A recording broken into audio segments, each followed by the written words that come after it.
Hello बच्चों, let's see this question. Question says arc AB and CD of a circle such that AB arc is equal to CD arc. Then what will be the ratio of length of the AB and CD? तो चलो इस question को मैं solve करती हूँ. एक circle है जिसका सेंटर O है, ये AB एंड CD. तो एक आर्क ये है और एक आर्क ये है. तो ये दोनों आर्क है ना, वो इक्वल मुझे दिए हुए हैं. तो इन AB और CD का मुझे रेशियो बताना है. तो चलो इस क्वेश्चन को सॉल्व करती हूँ. की कंसेप्ट अप्लाई करूंगी इस क्वेश्चन में. तो पहला जो कंसेप्ट है वो equal arcs make equal angle on centre. ये एंगल अगर ये θ1 है, ये थीटा है, तो ये भी थीटा ही होगा. ये दोनों जो एंगल होगा ना वो सेम होता है. अगर मैं देखूं तो लिख सकती हूँ कि AOB जो होगा वो एंगल COD के इक्वल होगा, जो कि थीटा है. ये पहला कंसेप्ट हुआ. की कंसेप्ट में लिख देती हूँ पहला कंसेप्ट. और second one is congruency of triangle. Congruency of triangle. तो चलो इस दो की कंसेप्ट को यूज करते हुए इस क्वेश्चन को मैं सॉल्व करूंगी.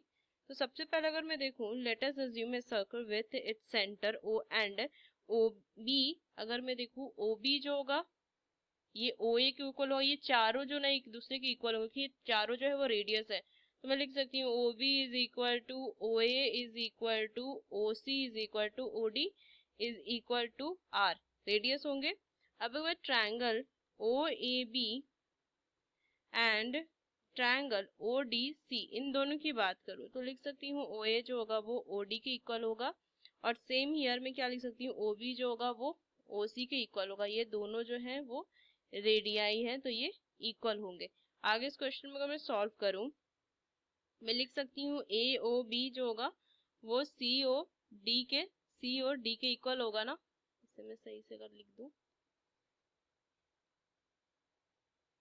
COD के इक्वल आएगा.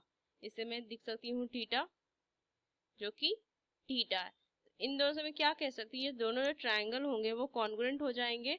OAB congruent to triangle ODC.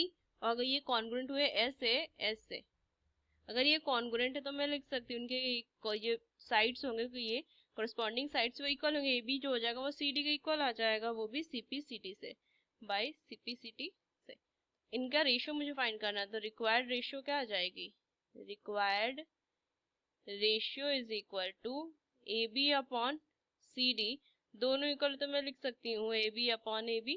So ratio 1:1. Ratio जो आएगा 1:1 आ जाएगा. ये इसका फाइनल आंसर आ जाएगा 1:1. Using these key concepts, we solve this question. Hope you understood it well. Best of luck. Thank you.